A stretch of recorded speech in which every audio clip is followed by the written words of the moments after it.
네, 안녕하세요. 이번 시간에는 이호철의 판문점 함께 공부해 보도록 하겠습니다. 자, 우리가 알고 있는 이 판문점은 남북 경계에 있는 공간으로서 남북 교류의 장소이자 우리 역사의 상처가 남아있는 장소이자 우리 역사의 증거가 남아있는 장소죠. 이 장소를 배경으로 어느 하루를 이 수특 부분에서만은 다루고 있습니다.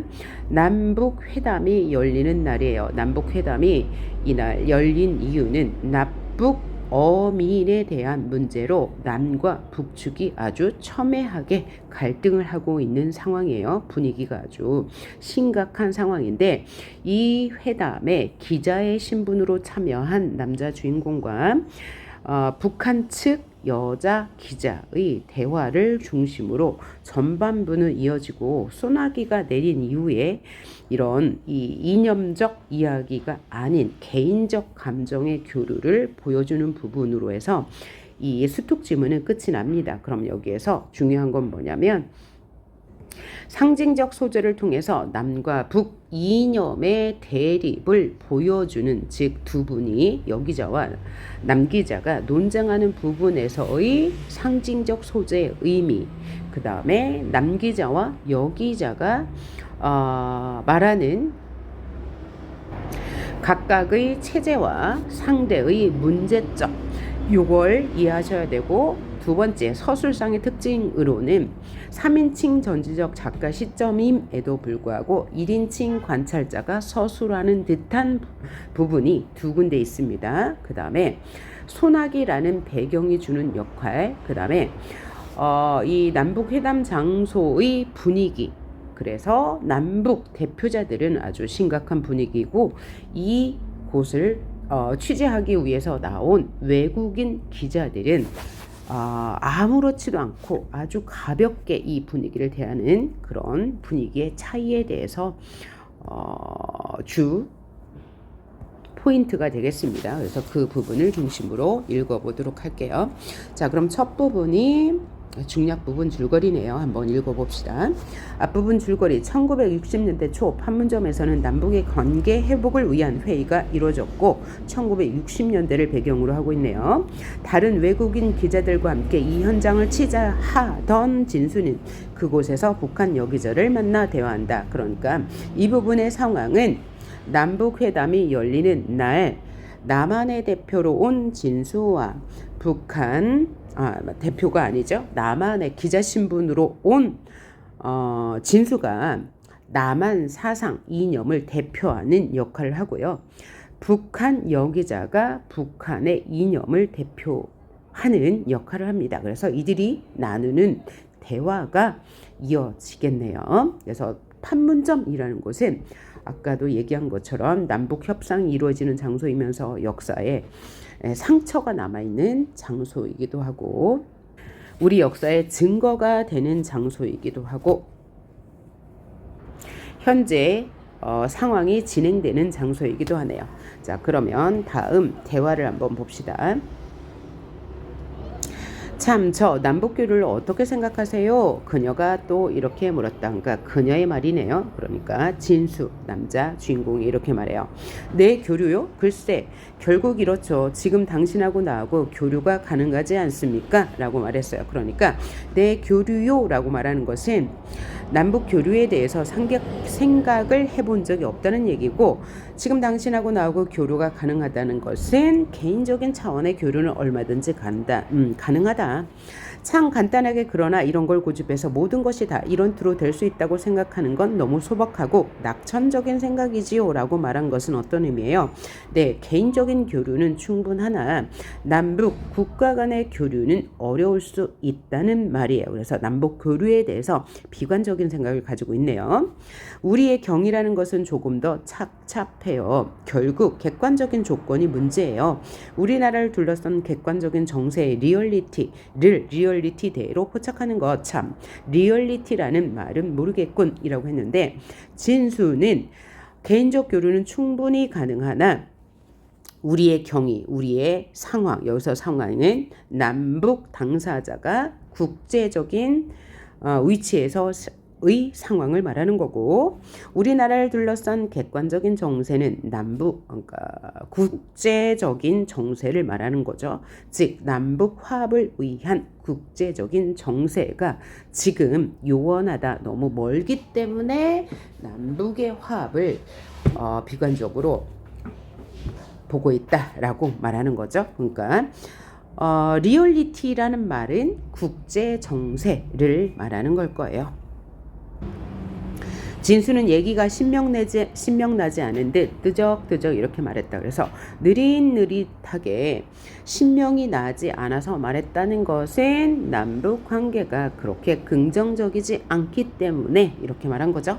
사실주의 그건 말이죠. 그러니까 앞에서 나온 객관적인 정세의 리얼리티를 이 여기자는 사실주의로 받아들였어요. 그래서 완벽하게 이해를 못한 거죠. 진수의 말을 여기자는.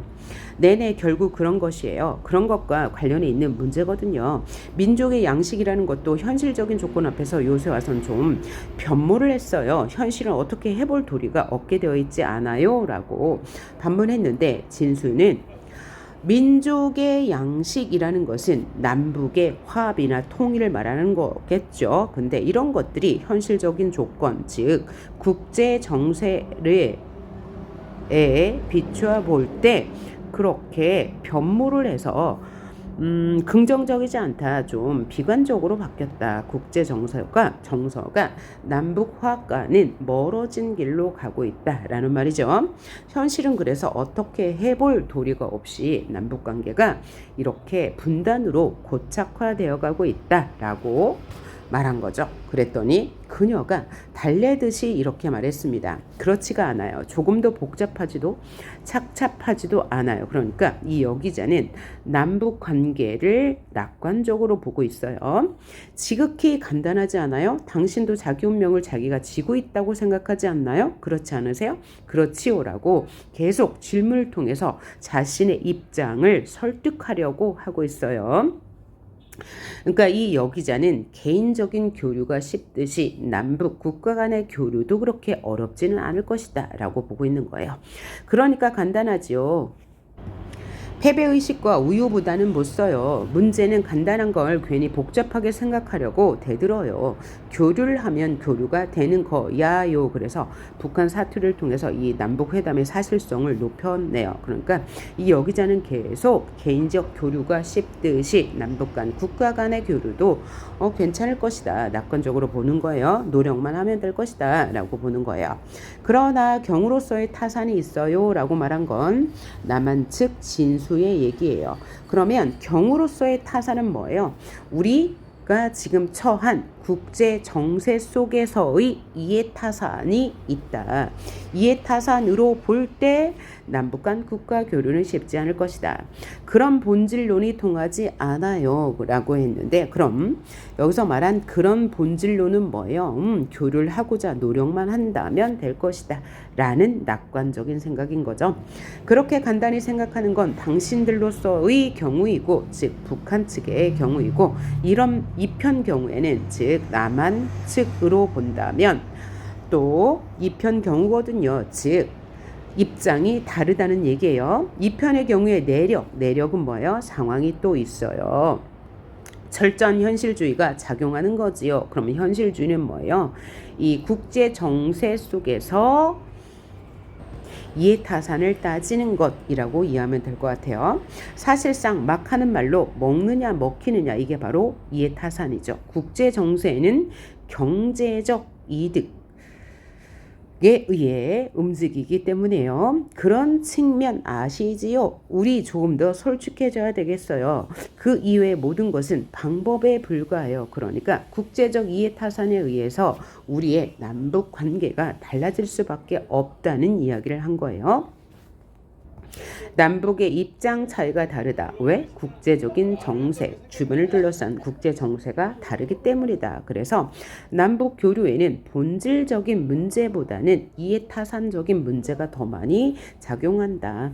그래서 진수는 남북 관계를 화합 보다는 대결의 관점으로 보고 있어요. 이해타산적인 측면에서요. 그러자 그녀는 두 눈을 깜짝깜짝했다. 깜짝깜짝 했다는 것은 무슨 말이지? 이거 아닌데? 라는 의미겠죠? 요컨대 피할 까닭은 없어요. 어떻게 생각하세요? 정치의 표준이라는 걸 어디다 두고 계시나요? 어느 특정된 개인의 혹은 집단의 감정적인 장애라든가 타성에 오는 고집이라든가 우선 그런 건 제거되어야 하지 않나요? 라고 여기자가 말했는데, 그러면 피할 까닭이 없다. 정치의 표준이라는 건 어디에다 둬야 된다. 감정적 장애나 다친 사고에 두면 안 된다라는 얘기죠. 선택할 권리는 묻혀서 사는 일반에게 있다. 그러니까 이 남북 관계에 대한 권리는 시민에게 있다. 일반 시민에게 있지 않나요? 그 사람들에게 선택할 기회와 자유를 주어야 해요 라고 여기자가 말했어요. 그러니까 남북관계의 핵심은 시민들의 입장이다 라고 말한 거죠. 그녀는 얼굴이 붉어지면서 좀 강렬한 어조로 이렇게 말했다. 진수가 응했다. 이렇게 말하니까 진수가 그렇지요. 선택할 자유를 주어야지요. 그래서 여기자의 말에 일부 동조했습니다. 아무럼요. 당신들은 줍니까? 뭘 준다는 얘기예요? 선택할 기회를 시민에게 주냐고요. 남북 문제에 대해서. 당신들 세계에서 자유라는 건 어떤 양상을 지니는가요? 자유조차 강제당하는 건 아니요? 라고 비꼬아서 북한의 실상을 꼬집었어요. 그렇죠? 그러면서 설사 그것이 당신들이 얘기하는 진보적 민주주의가 표방하는 선택된 몇 사람의 일정한 양식으로서의 옳은 강제라고 가정하더라도 말이지요. 팍팍 재어오고 어때요? 거기서 견딜만 해요? 솔직히 말하세요. 그럼 이 부분은 진수가 북한의 체제에 대해서 비판을 한 거죠. 그죠? 질문의 형식을 통해서 어떤 내용을 비판한 거예요? 선택된 몇 사람들의 일정한 양식으로 선택되지 않은 많은 사람들이 자유를 강제당하고 있다고 말한 거죠. 즉 북한 체제를 비판한 거예요. 진수는 조금 신랄한 데를 찌른 듯하여 비죽이 웃었다. 약간 미안한 마음이 들어서 그죠? 웃은 거죠. 그러자 그녀는 발끈했다. 성을 냈어요. 신념이 문제지요. 자유는 허풍성과 같은 허황일 수가 있어요. 그러니까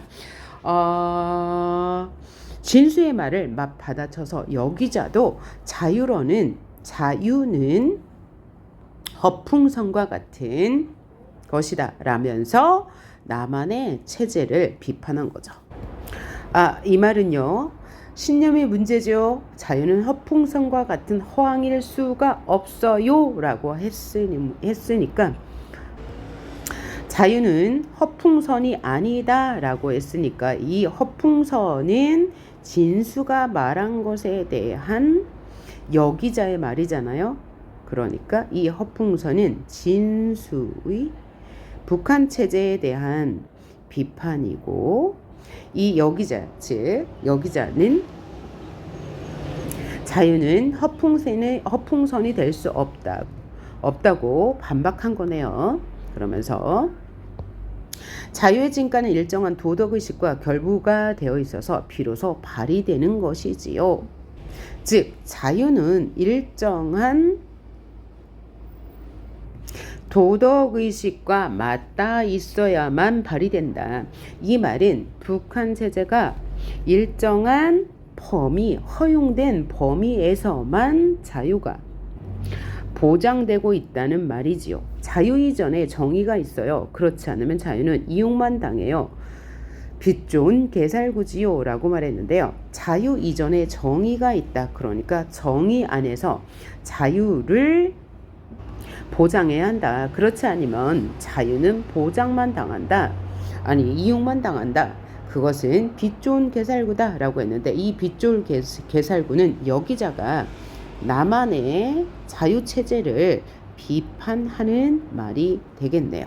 그러니까 얘는 비유적 표현인데 그 원관념은 뭐라고요? 남한의 체제를 비판하는 말이다. 자, 우리의 모랄의 기본이 뭔지 아세요? 우리가 옳게 생각하는 그 기본이 뭔지 아세요? 우리 전체가 나아갈 방향이에요. 개인은 거기한테 엉켜 있어요. 그리고 이 속에서 자유야요. 결국 신념이 문제지요. 당신의 생각은 나한테 그것이야요. 타락되고 싶다는 말밖에, 놀고 싶다는 말밖에 아니잖아요. 자유에 대한 옳은 인식도 없고 일정한 신념도 없고 있는 것은 임시 그날그날에 자기의 희뿌연 자기밖에 없어요. 비트적거리고 주저앉고 싶은 자유. 자기의 자유. 그러니까 뭐예요? 지금 남북의 체제에 대해서 서로가 신랄하게 비판하고 있는데 지금 여기자는 남한의 자본주의는 빛 좋은 개살구예요 라고 비판하고 있어요. 그리고 이 속에서 자유야요 하면서 신념이 중요한 것이다 라고 했는데 이 신념 때문에 남북이 대립하고 있는 거죠. 북한 측은 개인보다는 민족이나 국가를 중시하고 남한 측은 개인의 자유를 중시하죠. 즉 남한 측은 개인의 자유를 우선시하는 반면에 북한 측은 민족이라는 큰 명제 아래에서 개인은 부수적인 존재다라고 보고 있는 거예요. 그러면서 남한은 자유에 대한 옳은 인식도 없고 일정한 신념도 없이 그냥 희부연자기밖에 없다. 욕망을 추구하는 개인의 자유밖에 없다.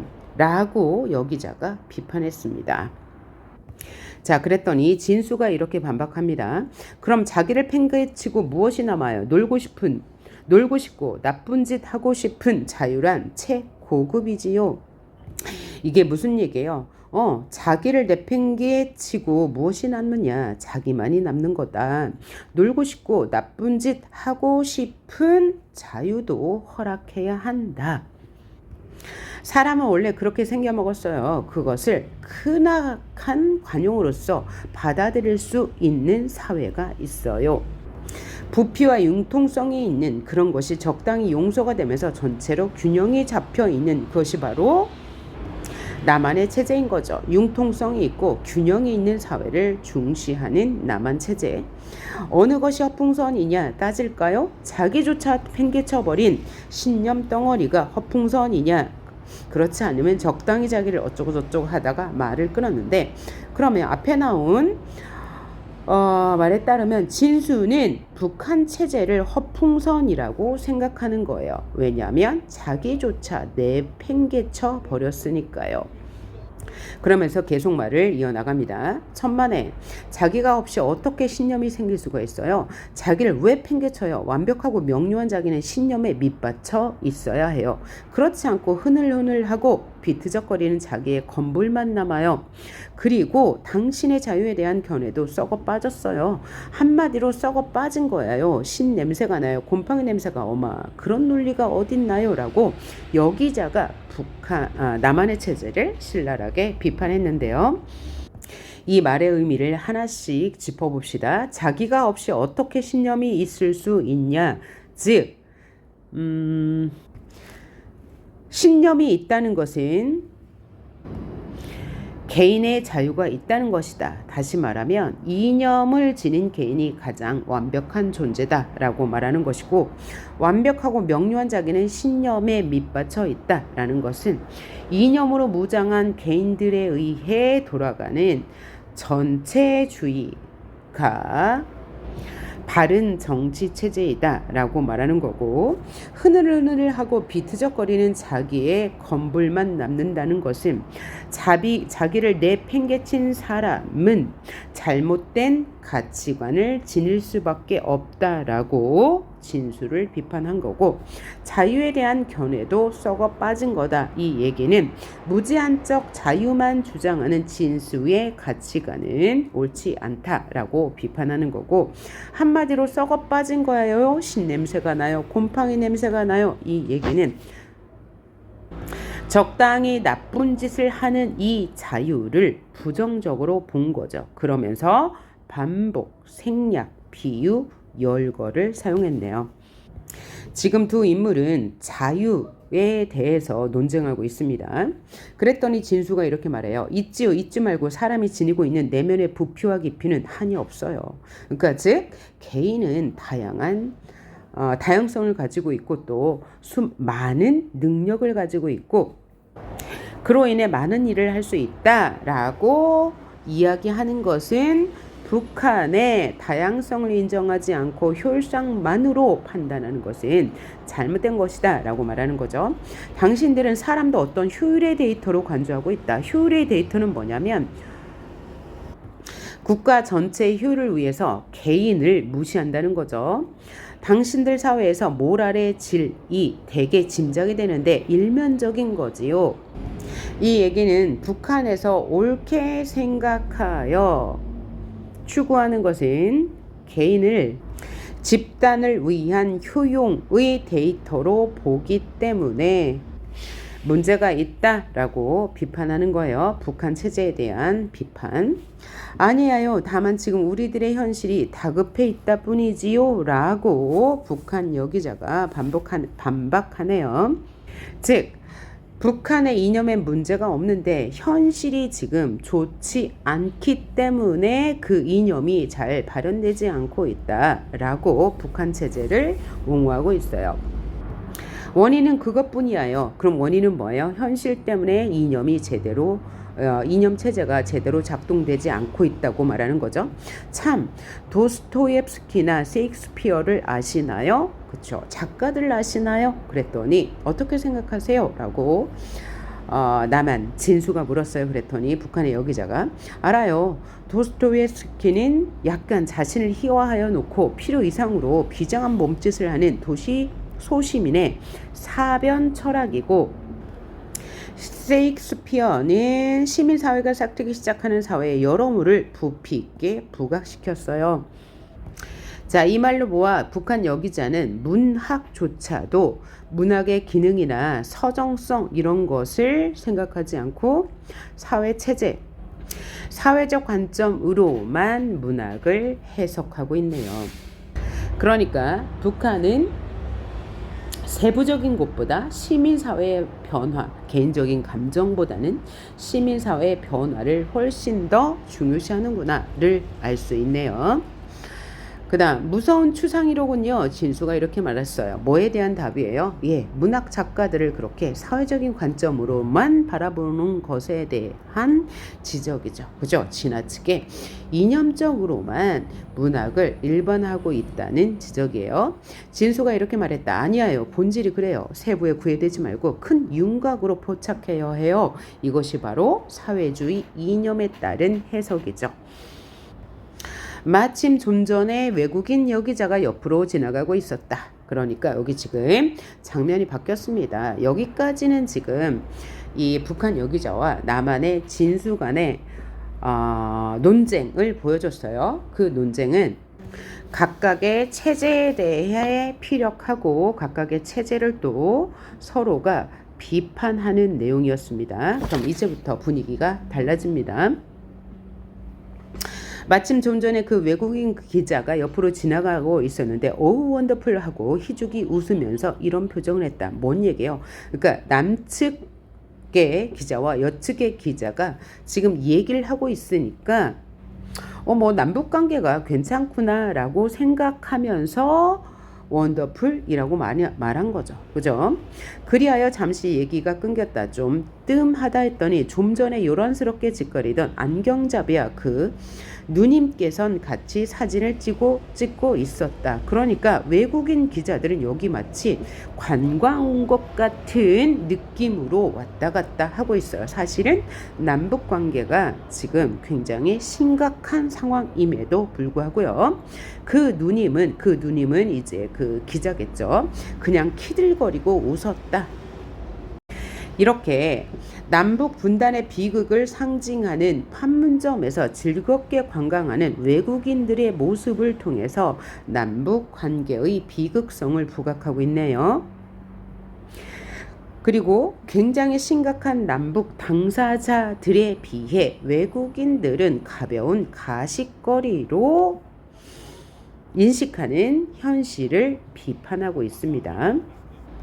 다음 장면, 회담 장소 건너편 쪽 처마에서는 양편 사람들이 대여섯 명이 우르르 붙어서 실랑이를 하고 있었어요. 그러니까 여기는 남북 대표 측 사람들이 실랑이를 하고 있다. 뭔가 이제 분위기가 첨예한 거죠. 남북의 대립이 굉장히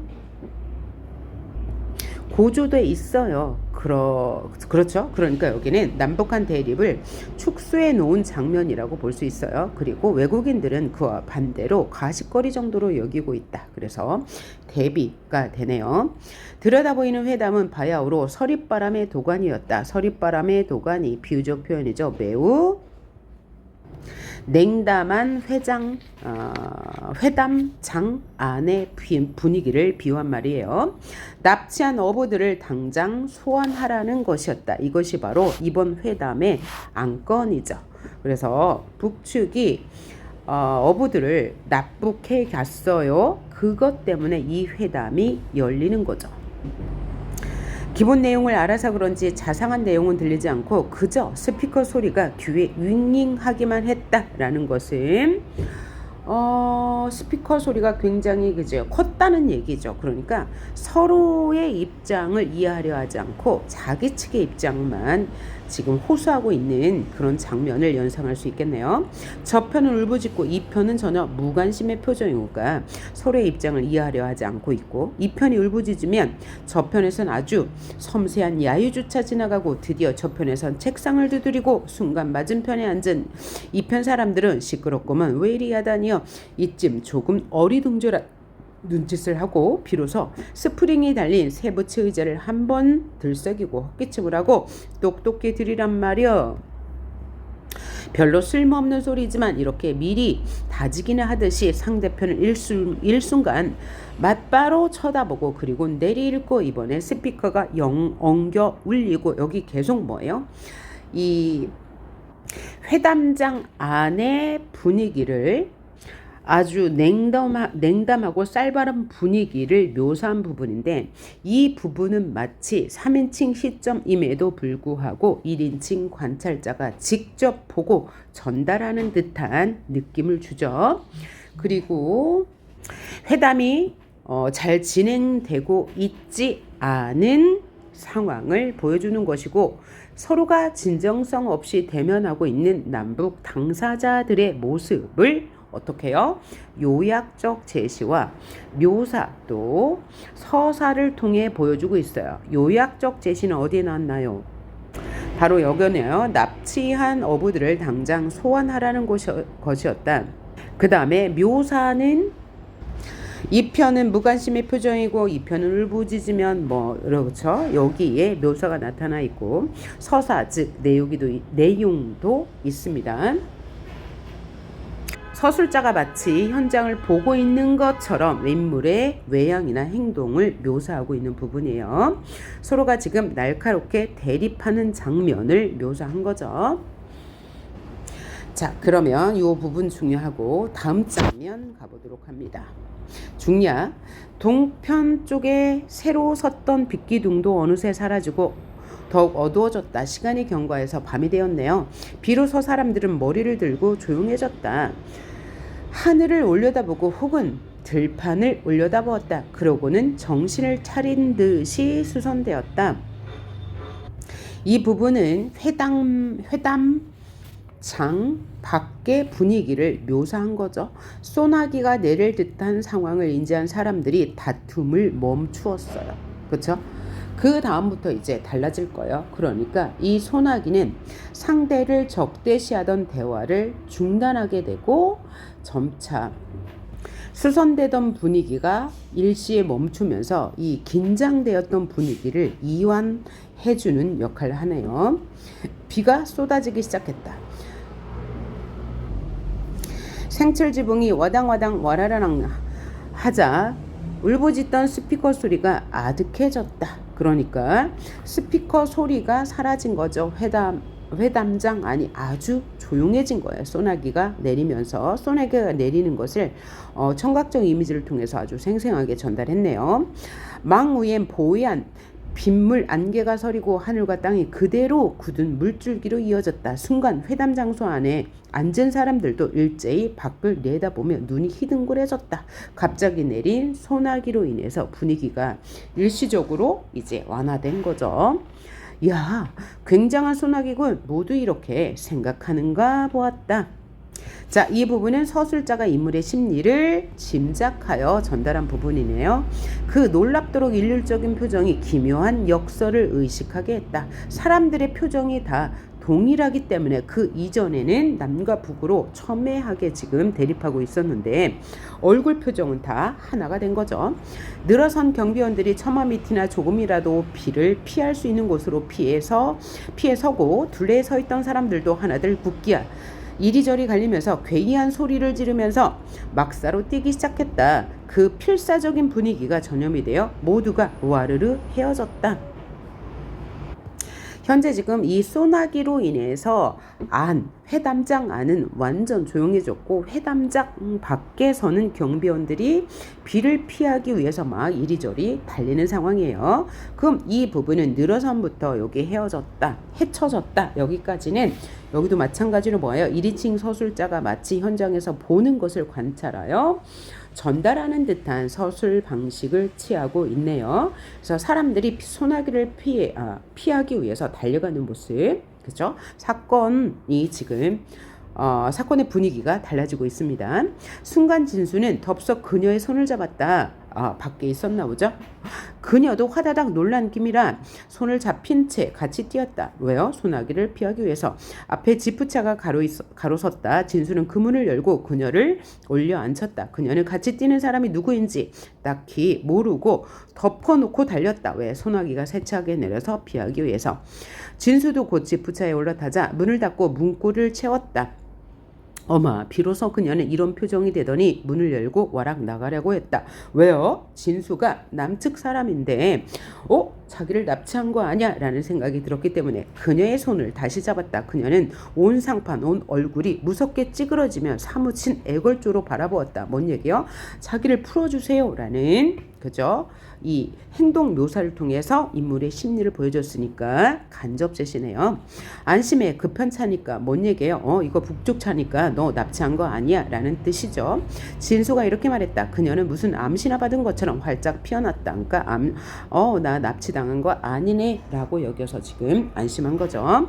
그러나 사실은 거짓말이었다. 아직 그 어느 쪽 차인지 몰랐는데 진수가 안심시키기 위해서 거짓말을 한 거네요. 그래서 여기까지가 결론이었습니다. 자, 그러면 앞에서 얘기한 바와 같이 이 소설은 이 앞부분에 이 진수와 여기자와의 대화에서 서로의 어떤 점을 비판하고 어떤 방식으로 이야기를 주고받는지가 중요하고, 그 다음에 1인칭 관찰자가 묘사하는 듯한 분위기가 어디 있는지가 중요하고, 그 다음에 이 분위기 묘사, 그래서 남과 북의 그 첨예한 갈등이 나타난 부분을 어떻게 묘사했는지 그 부분의 유학적 제시도 있었고 묘사도 있었습니다. 그 다음에 외국인 기자들의 그런 그 약간 그 가십거리나 되는 듯한 남북을 바라보는 시선, 요게 이제 가장 중요한 부분이라고 할 수 있겠습니다. 예, 수고하셨습니다.